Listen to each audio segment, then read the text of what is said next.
Sairam and welcome to the second half of linear algebra. After looking at the four fundamental spaces, orthogonal vectors and determinants, we now have all the infrastructure ready to move on into another beautiful aspect of linear algebra. Welcome to Eigen Vectors. Let us begin this session with a prayer.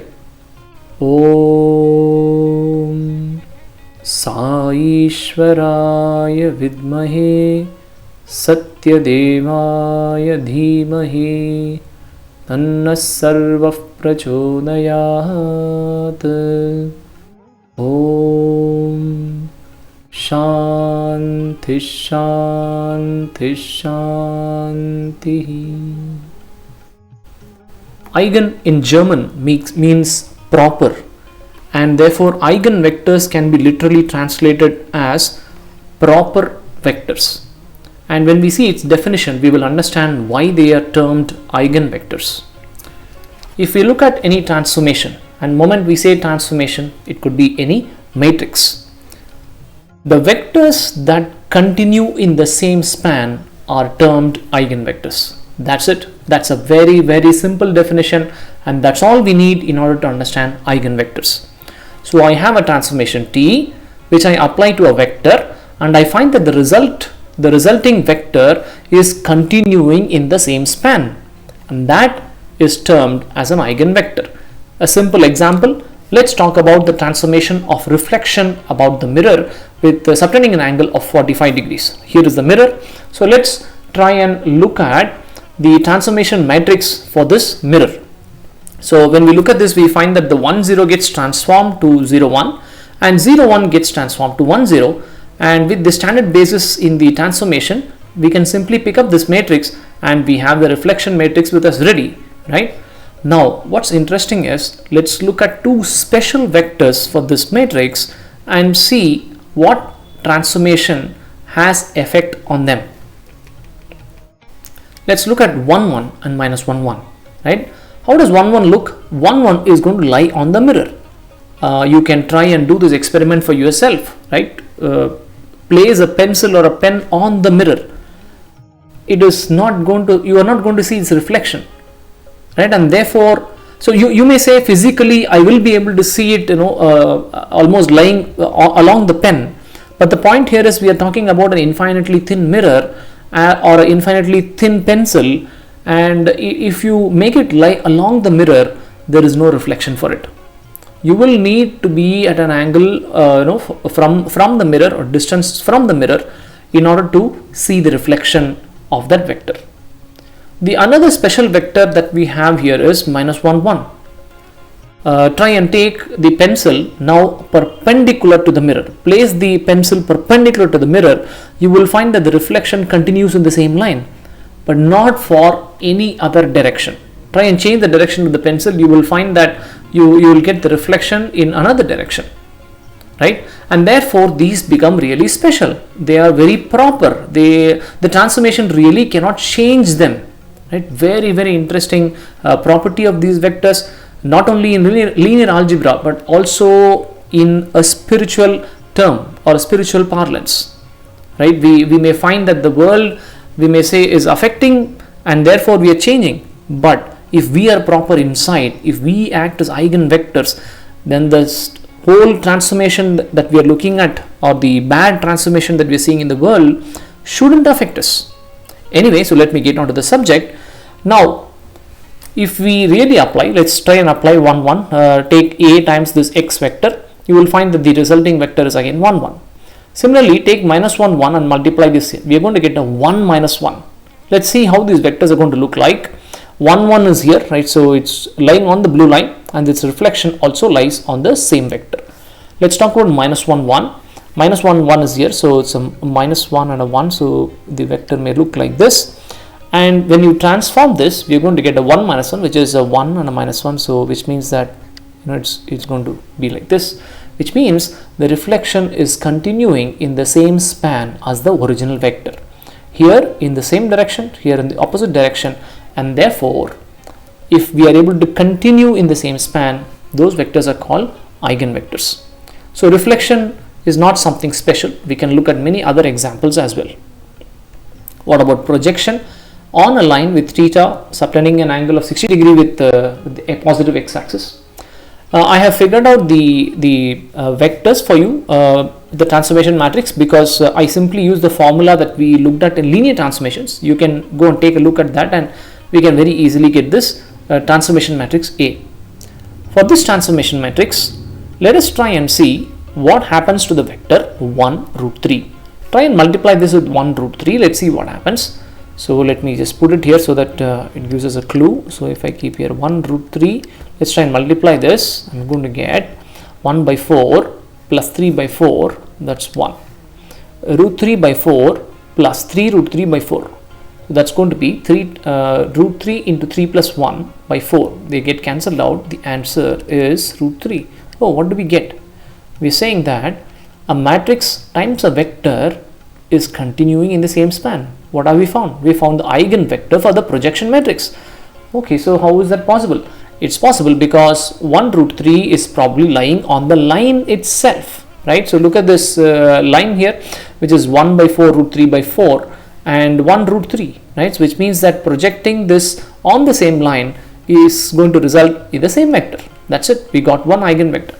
Okay, let's take a look at minus root 3 and 1. Minus root 3 by 4 plus root 3 by 4, that's a 0. Take this again for the second row. This is going to be a minus 3 by 4 plus 3 by 4, that's a 0.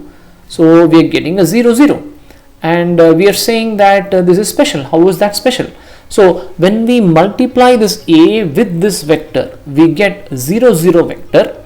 And I can say that is equal to 0 times this vector. Now you may say, sir, that is not the right thing to do. No, there is nothing special about the 0 value here, and therefore I can say that it continues in the same span. Reason is because 0, 0 vector will lie in the span of every other vector, and therefore by definition we have to accept that minus root 3 1 is also an eigenvector with respect to this transformation matrix A, right? And those are the special vectors for each of those transformations that we looked at. Let's try and formalize this idea. So this is what we are trying to look for. We are trying to see if I have a matrix A, let me find out those special vectors x such that when I multiply A times x, the result is only a span of the same vector or some constant lambda times the original vector. This equation, though it looks pretty simple, is not a linear equation. And then why are we studying this in linear algebra? That's the beauty here. We are going to eliminate one of the variables and then try to figure out one by one. First thing to notice is that this equation has got two variables. I have lambda and x, clearly to say that this is not a linear equation. But there is something brewing, and therefore we may be able to make out something very interesting here. Okay, let's look at the right hand side. The right hand side is lambda times a vector. Suppose I take the vector to be 1, 2, then the result is going to be lambda 2 lambda. Now the same result I can also produce by taking a matrix. In this case I am simply picking a 2 by 2, but if the system is a n by n, then I can pick up an n by n matrix here as well. Okay, so if I pick up an n by n matrix, in this case a 2 by 2 with the diagonals having lambda, then multiplying this with 1, 2 produces the same result as we got here. That gives us an interesting idea. What we'll do is, instead of writing the right hand side as simply lambda x, which is absolutely right, I can also write it as lambda times identity matrix times x, which is what we obtained here. Now that I have a matrix on the right hand side, let me pull it to the left hand side and play with this equation. So I take it to the left hand side, it's going to become ax minus lambda I times x equal to 0. These two are matrices, that's a vector, so I can pull this out by the distributive property. And therefore I have a minus lambda I times x equal to 0. And we are interested in non-zero eigenvectors. Now you can look at the definition of eigenvectors and you can clearly see that 0, 0 is always an eigenvector for any transformation. Why is that the case? because the resulting vector is again 0, 0, which is continuing in the same span. Now, what's very interesting about 0, 0? Nothing. And therefore, we are interested to find here non-zero vectors x such that this equation goes to 0. And if I am able to figure out those kinds of vectors, they will become my eigenvector for A. That's the idea. Look at this. A non-zero x times some vector is giving me 0. It means that x must belong to the null space of A minus lambda I. What a beautiful connection we are already making with what we learned earlier and with eigenvectors. Not only that, let's just proceed and you will see another topic entering. We will have to find the lambda such that A minus lambda I is singular. How did we figure that out?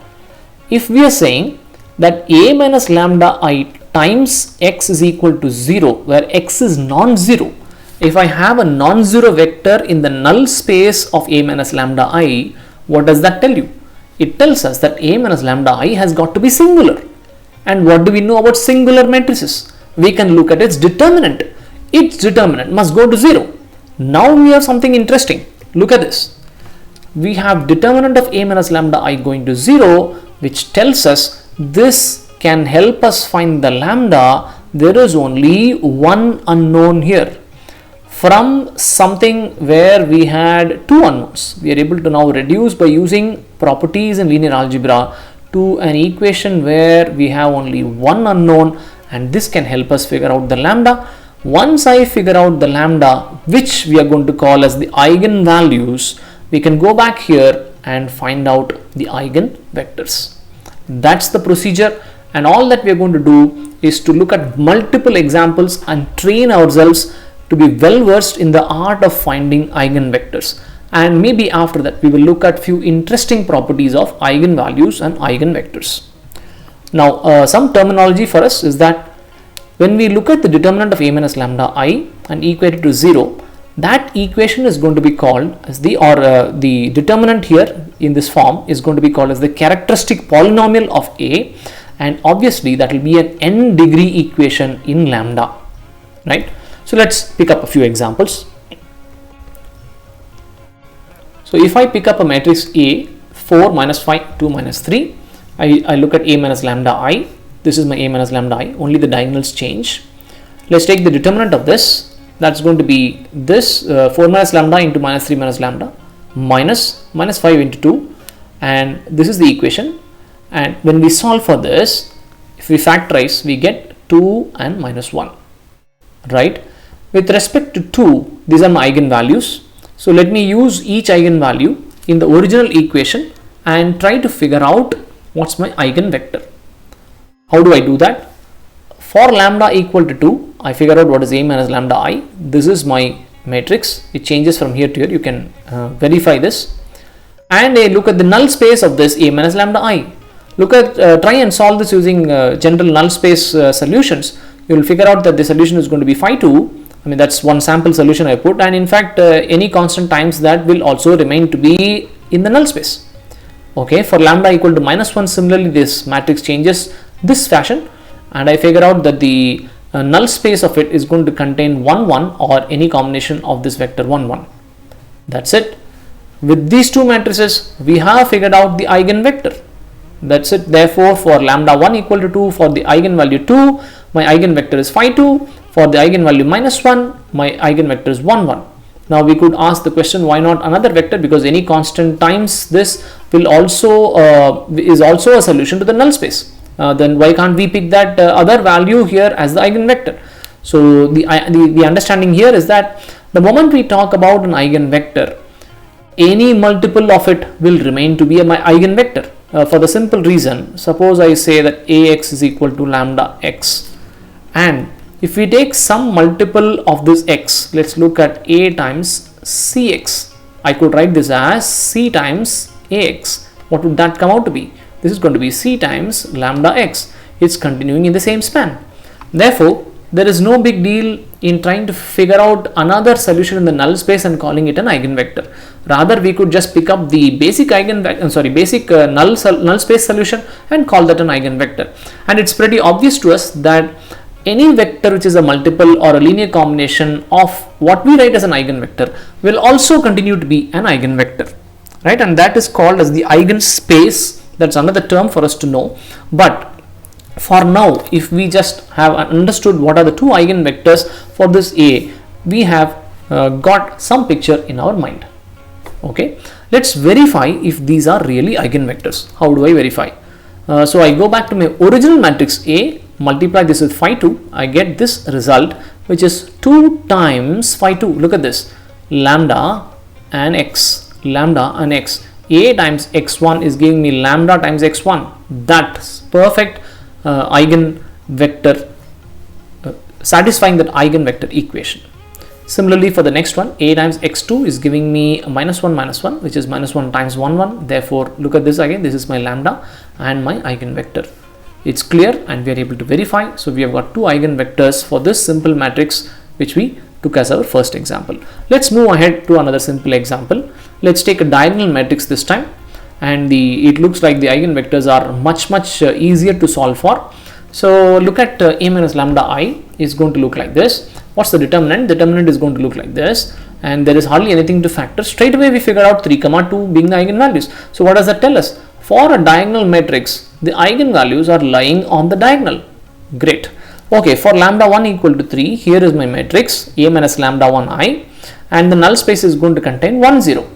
For lambda value being 2, my second eigenvalue, I get my matrix A minus lambda 2 I to be this matrix, and its null space solution is going to be 0 1.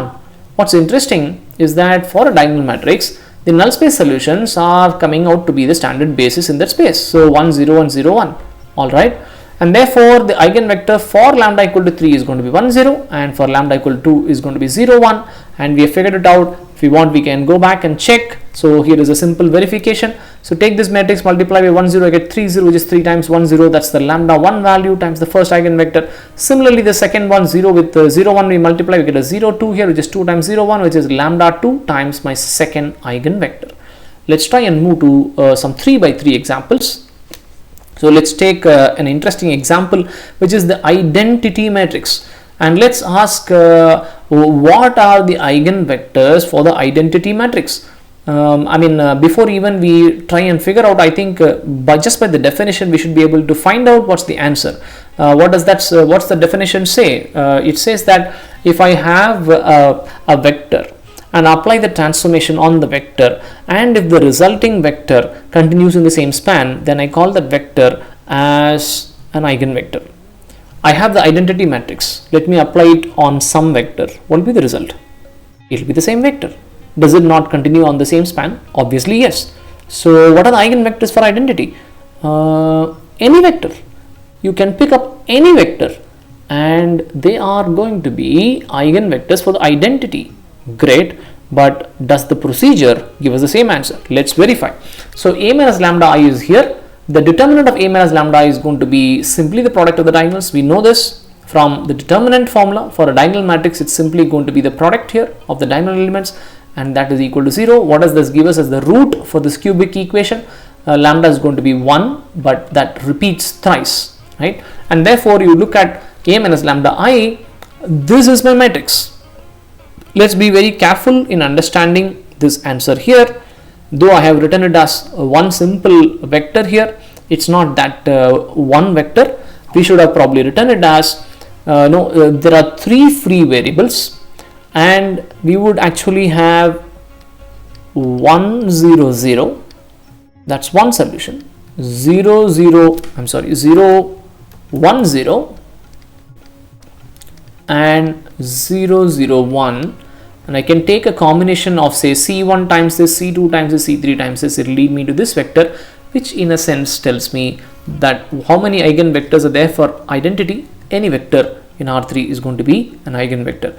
But if we want to talk about the terminology and the standard procedure we use, we will try and figure out only the standard eigenvectors or the basis for those vectors in a standard form. So I'm going to call that there are 3 eigenvectors for the identity. Obviously their combination will lead to any other vector which is also happening to be an eigenvector. So the eigenspace the eigenspace for the identity is with respect to a 3 by 3 is entire R3. Alright, let me move to another 3 by 3 example, and this time let's look at an upper triangular matrix. Now in the upper triangular matrix, I look at A minus lambda I. So this is what we're going to get. Let's look at the determinant of this matrix.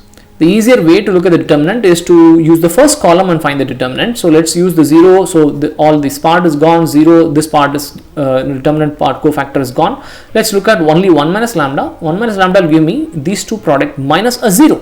So again it's turning out that it is 1 minus lambda into 4 minus lambda into 6 minus lambda, that's equal to 0, which means that my eigenvalues are sitting on the diagonal, not just for a diagonal matrix but even for an upper triangular matrix. Now can we look at lower triangular? I guess that's going to be the same. So we can probably use this fact and say that the eigenvalues are sitting on the diagonal for diagonal matrices, for upper triangular matrices, and for even lower triangular matrices. Okay, that's just a side effect. Now let's take a look at, for each of those lambdas, what are the eigenvectors that we can get.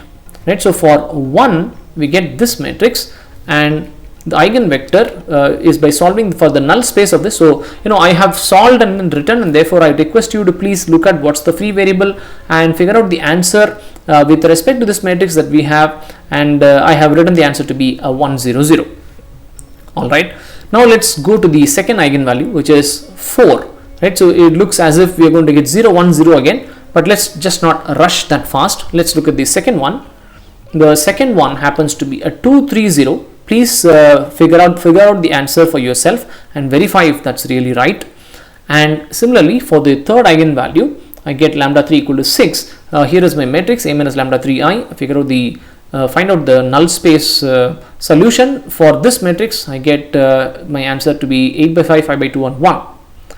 Now one thing to notice is the 3 eigenvectors that we got for 3 different eigenvalues of an upper triangular matrix are linearly independent. Okay, that's just a fact to keep track of, and that happened even here. Right, so we looked at the identity. The eigenvalues were the same, but the eigenvectors that we got are linearly independent. Alright, so let's move on. So this is to just verify and see if that is really the case. So you could look at this and see if the answers are right.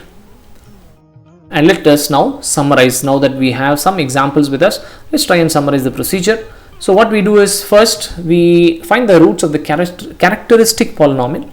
And how do you get the characteristic polynomial? That's by finding the determinant of A minus lambda I and equating it to 0. So this is going to give me an n degree polynomial. We have to solve for the roots.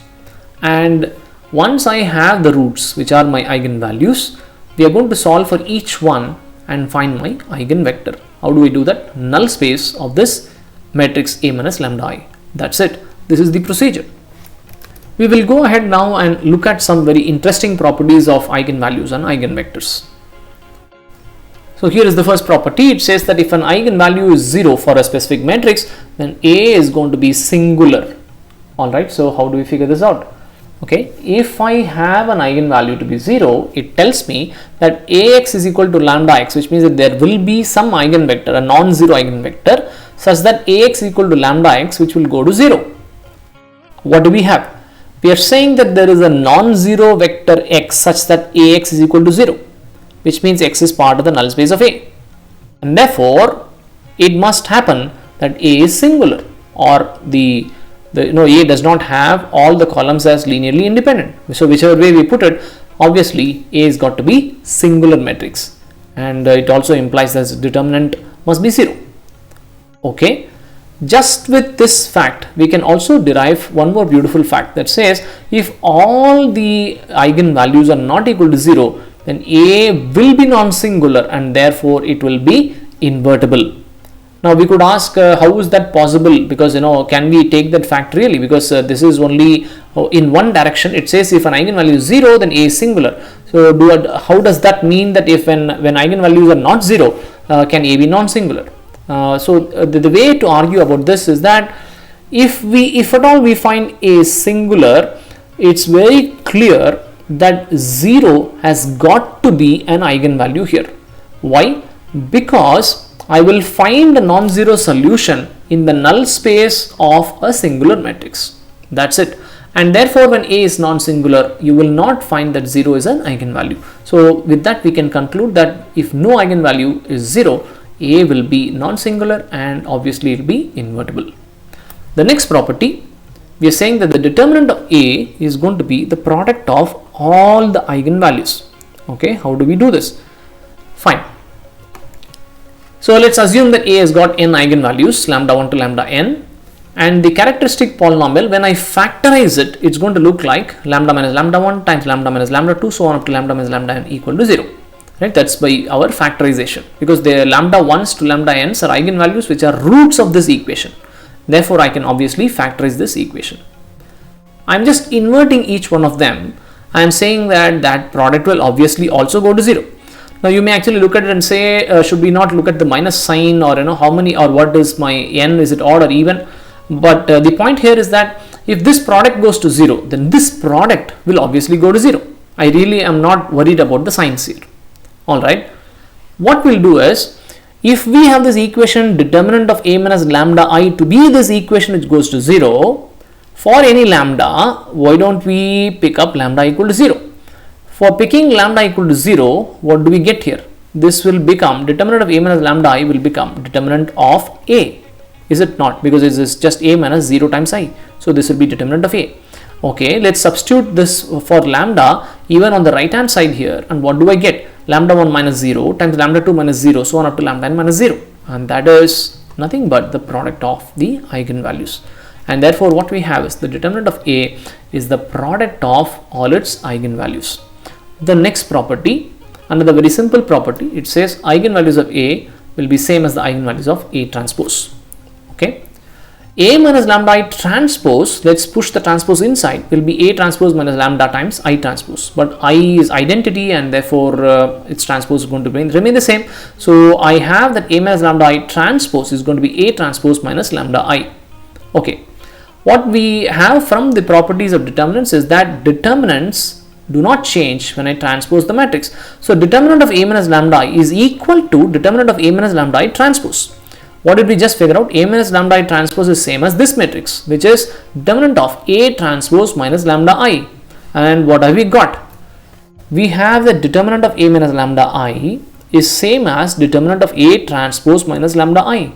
That tells me that they have the same eigenvalues, and therefore is it possible to say that they have the same eigenvectors? No, we are not making that statement, but we are making a statement saying that they have the same eigenvalues. Okay, let's move to the next property.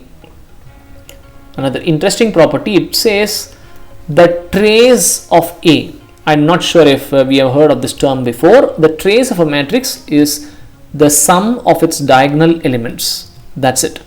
The trace of A is going to be sum of the eigenvalues of A. Remember, trace of A definition is the sum of its diagonal elements, and we are claiming to prove that this sum is same as the sum of its eigenvalues. It's a very interesting property because if it is easy for us to figure out of n eigenvalues, we have already obtained n minus 1. We really need not struggle to find out the n. Rather, we can just use it from the trace of A and subtract the summation of the n minus 1 lambdas, and we will be able to figure out the nth lambda. So let's try and figure out or find out how this property is true. A minus lambda I is going to look like this, right? And for all the equations that we have been talking in this session, I have not mentioned this, but then maybe I feel that we should mention this. We should look at only square matrices for finding out eigenvectors. Remember that if A was rectangular, there was no way to have some identity with which we can subtract from here, right? So if this is a rectangular matrix, what do I mean by identity here? So that in turn tells us that we are only interested in looking at square matrices for A. Okay, so A minus lambda I is going to look like this, where the diagonal elements have got changed this way. The determinant of A minus lambda I we know is going to lead us to a characteristic polynomial of degree n, and we are interested in the coefficient of minus lambda power n. So you can look at this, everywhere there is this minus lambda, another element minus lambda, so on up to the diagonal elements a and n minus lambda. Somewhere the multiplication is going to lead to a nth degree, and that's going to be a polynomial in lambda. There is a possibility that it may happen that you may get a minus lambda power n, alright, and we are interested in its coefficient. Similarly, we are interested in the coefficient of minus lambda power n minus 1. Now, why are we interested in this? I mean, that's an answer that we will get to know as we look at the final answer, but let's just try and figure out what is the coefficient of these two. So, by using examples with respect to 2 by 2 and 3 by 3, we can easily figure this out. So, if we let me take a minus lambda I for a 2 by 2 case and take the determinant of it, this is what I am going to get. Now, I multiply this and I see something here, this part is going to become minus, this is obviously lambda square, right? So, it still stays positive, but I can write it as minus lambda whole square. What's the coefficient of it? Okay, so I'm going to fill up this and say the coefficient here is 1. Alright. Now, for the coefficient of minus lambda power n minus 1, in this case it's a minus lambda power 1, it is a11 plus a22, which is the sum of the diagonals. The remaining we are really not interested, so let's not worry about it. Let's go ahead to a 3 by 3 case and look at the determinant of a minus lambda I. So look at this, a11 minus lambda times a22 minus lambda times a33 minus lambda minus a23 a32. This is what I've written here, minus a12 times the cofactor here, which is a21 times this minus a23 minus 31. Okay, but I'm not interested in even writing it because I am sure there is no lambda square term there, because I am interested to find the coefficient of minus lambda raised to the power 3 and minus lambda raised to the power 2, and we find there is no lambda square component here, so why bother about this term? Similarly, look at the term for a13 cofactor. Obviously, it is also not going to have any lambda square term, and therefore we just need to look at this specific or the first term that is appearing in the determinant. It happened very similarly even here, right? The second term did not even get any lambda term. Okay, when we look at that, we find even there in the second half of the term there is no lambda square term. All that is possible is going to come up with this term here, which is a11 minus lambda times a22 minus lambda into a33 minus lambda, and all that we are interested in is only lying in the product of these three terms. There is nothing more that's going to be giving us the coefficient of the terms we are interested in, and that's going to, let me just multiply this, and this is what I have, then multiply by a33 minus lambda, and finally I have this output. What do we figure out? For minus lambda raised to the power 3, what's the coefficient? That's 1, and for minus lambda whole square, my coefficient is a11 plus a22 plus a33. You can please verify the multiplication and check if this is right. Okay, let's keep this aside and let's take a look at the determinant using the eigenvalues. Suppose we say that A has got n eigenvalues, then I can write the determinant of a minus lambda I to be the product of these factors. Alright, so let's take a simple example with respect to 2 terms and 3 terms and see what happens with respect to the coefficients. For the first term, which I can write as minus lambda whole square, the coefficient is 1, and the second term, which is a coefficient of minus lambda raised to the power 1, I get lambda 1 plus lambda 2. The remaining I am not interested. Similarly, take a look at the product of the 3 factors here. Minus lambda raised to the power 3, the coefficient is 1, and for the lambda square, the coefficient is lambda 1 plus lambda 2 plus lambda 3. Now you can actually extend this and you will be able to figure out for lambda with lambdas with n terms what is really going to be the coefficient for minus lambda raised to the power n and minus lambda raised to the power n minus 1. That's it. We have got our answer. How do we get our answer? The determinant that we looked at in the previous case is obviously same as the determinant that we are looking at here. So these two terms must be the same. And what is the coefficient? The coefficients of those terms or of those polynomials must match. So look at this, the minus lambda power 3 has got a coefficient 1, here also it's 1, here also it's 1, and the previous case also minus lambda whole square had 1. And that tells us that this coefficient also have to match. So lambda 1 plus lambda 2 has got to be a11 plus a22, and similarly we have that the trace of the matrix is same as the sum of all its eigenvalues, right? So that is how we prove that. We are now looking at a few examples and counter examples which could give us a few insights when we move to the future sessions.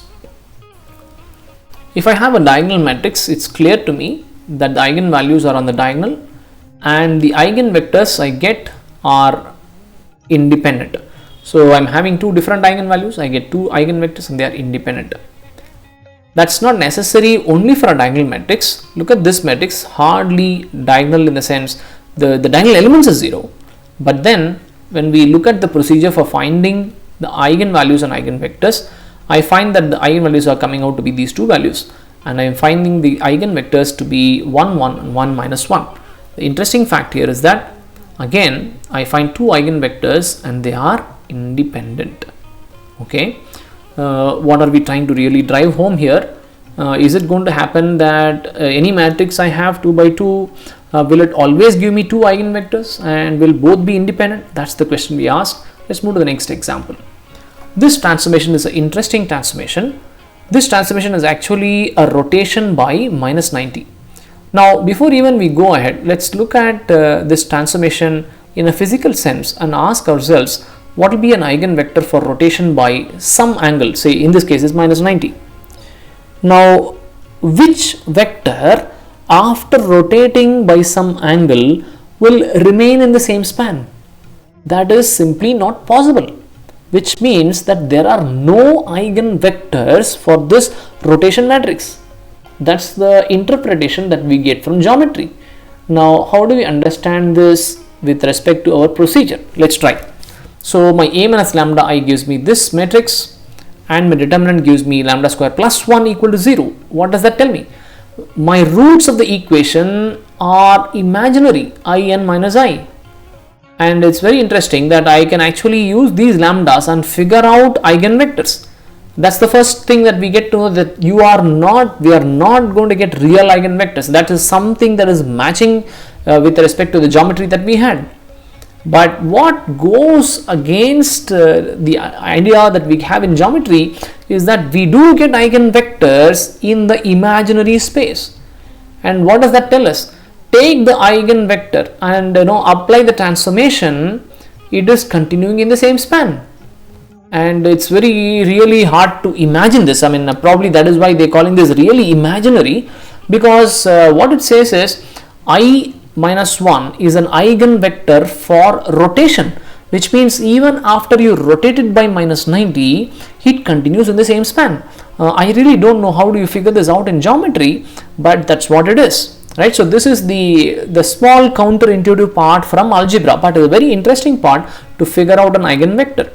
So why are we doing this example? This example is to tell us that not every time a 2 by 2 matrix is always having real eigenvalues and real eigenvectors. It is possible that we may land up in some imaginary eigenvalues, probably leading us to some imaginary eigenvectors, but then they are useful. Right, so we have figured out the two eigenvectors. Please go and verify if they are really eigenvectors. Multiply that with A and check if they continue in the same span. Another example. So if I have a singular matrix here, so I am looking at 1 1 1 1. Obviously it's a singular matrix. So I take A minus lambda I get the equation here to be the characteristic polynomial to be lambda square minus 2 lambda. As expected, we are getting lambda, one of the lambdas to be 0. It tells me that A has got to be singular. Yeah, it does indicate that A is singular. And therefore, we calculate for A minus lambda I for lambda equal to 0. It will remain as A. The null space of it is going to have one of the eigenvectors. And for lambda equal to 2, I am able to figure out another eigenvector. Okay. So why are we doing this example? Sometimes we may feel that if I have a singular matrix, maybe we will not have an eigenvector.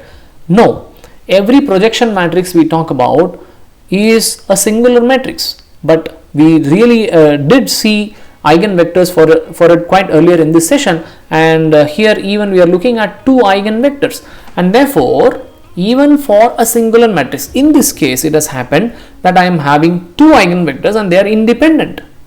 Okay, so is there some rule that we can really bring? Can we say non-singular will have and singular may not? No.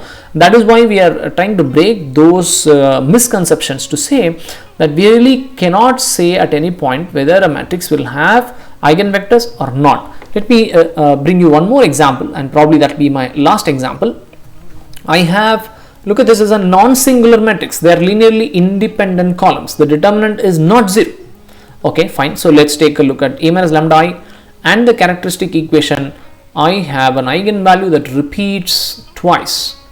Alright, so let me pick up the eigenvectors for it. When I look at A minus lambda I, the null space of it is dimension 1 and the eigenvector is 1, 0. And therefore, I have only one eigenvector for a non-singular matrix which happened to have an eigenvalue that was repeating. Now, can I generalize this statement? Can I say that whenever I have repeating eigenvalues, I may not have that many eigenvectors, or I will have repeating eigenvectors? Not necessary. Take a look at the identity matrix. All its eigenvalues were the same. They were all ones. But then we got 3 different eigenvectors, because when we looked at A minus lambda I, we saw that it was able to have the null space of it was actually having dimension 3 in the previous case, whereas here A minus lambda I is only giving us dimension 1, its null space is giving dimension 1, therefore I would land up only in a single eigenvector. Therefore, all the last part counter examples are only stating that we must be very cautious before forming any misconceptions. So let's not state that singular matrices do not have eigenvectors and non-singular matrices will have eigenvectors. No, there is no such statements that we can make as yet. Alright, so this session brought to us the introduction to very beautiful concept in linear algebra called eigenvectors. We looked at several examples, how to find out eigenvalues and eigenvectors, and then a few interesting properties of eigenvectors, and last few counter examples to state that we must be cautious before making any misconceptions. Let's close this session with a prayer. Om Shanti Shanti Shanti.